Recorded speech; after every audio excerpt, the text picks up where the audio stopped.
This is The Week in Addiction Medicine, a podcast resource of timely news and top stories brought to you by the American Society of Addiction Medicine, ASAM. Today is Tuesday, February 10th, and I'm Zach Caruso. Our lead story this week is in cancer and is titled Association of Alcohol Intake Over the Lifetime with Colorectal Adenoma and Colorectal Cancer Risk in the Prostate, Lung, Colorectal, and Ovarian Cancer Screening Trial.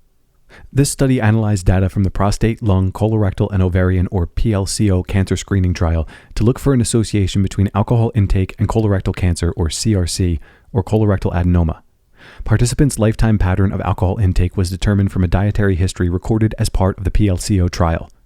Current drinkers with a lifetime average of over 14 drinks per week had a higher CRC risk than those with under 1 drink per week and an even higher risk of rectal cancer. There was no consistent association between alcohol intake and colorectal adenoma risk. However, results suggested that former drinkers may have a reduced risk of adenoma. Authors discussed potential mechanisms such as acetaldehyde, a known carcinogen and product of alcohol metabolism, and effects of alcohol on gut microbiome. They conclude that heavy alcohol intake increases CRC risk and that alcohol cessation may lower adenoma risk. Next is an article in JAMA Network Open titled Economic Evaluation of Tobacco Treatments from the Screen Assist Lung Cancer Screening Trial. This economic evaluation study included 642 participants. It assessed which of the 8 smoking cessation strategies used in the Screen Assist trial among patients undergoing lung cancer screening was most cost-effective. The study found that 8 sessions of telehealth counseling combined with 2 weeks of nicotine replacement therapy was the most cost-effective intervention, with an incremental cost per quit of $3,050. Sensitivity analyses illustrate potential cost differences in alternative settings. These findings suggest that health systems can use this favorable incremental cost per quit and transparent cost estimation to promote wider implementation of the intervention. Our next article is in the Journal of General Internal Medicine and is titled Patient-Centered Podcasts, an educational innovation to improve attitudes toward patients with opioid use disorder among internal medicine practitioners. Stigma is a well-documented issue affecting people with substance use disorder, particularly within healthcare settings. This study piloted a new learning method to address stigma, podcasts featuring patient stories. The intervention included a series of 3 30-minute patient-centered podcasts focused on OUD. A non-controlled pre-post pilot study was conducted with 15 internal medicine practitioners at an academic medical center from October to November 2024. Participants rated the podcast highly in terms of ease of access, satisfaction, relevance, clarity, and application to practice.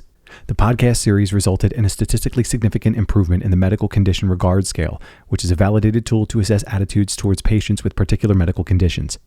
While larger longitudinal studies are needed to determine the impact of this learning model, this pilot study is encouraging as it provides a potential tool that may be more accessible for busy clinicians.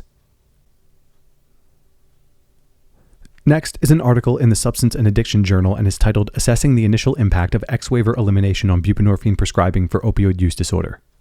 The X-waiver requirement was eliminated as a strategy to increase access to buprenorphine for treatment of OUD. While prior studies demonstrated an increase in buprenorphine prescriptions filled after change, studies did not account for prescribing for OUD versus pain disorder.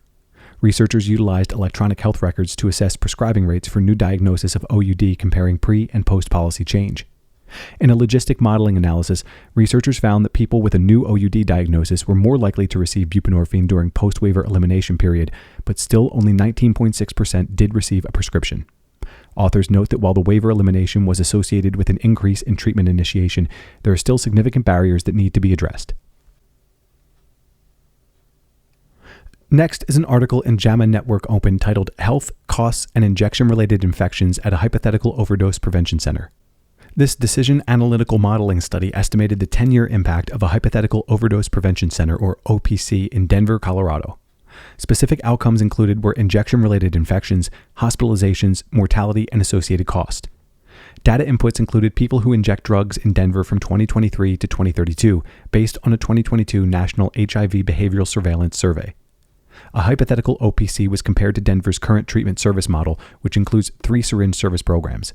The model found that a hypothetical OPC decreased skin and soft tissue infections by up to 11.5%, infective endocarditis by up to 22%, hospitalizations by up to 8.5%, and all-cause mortality by up to 5.8%. The model could save between $7 million to $46 million from a payer perspective over 10 years. Our next article is in NPJ and is titled Predicting Substance Use Behaviors with Machine Learning Using Small Sets of Judgment and Contextual Variables. Machine learning approaches have shown the ability to predict other medical and mental health conditions. Researchers utilized machine learning to try to predict substance use, SUD behavior, and SUD severity using 15 reward and aversion judgment variables.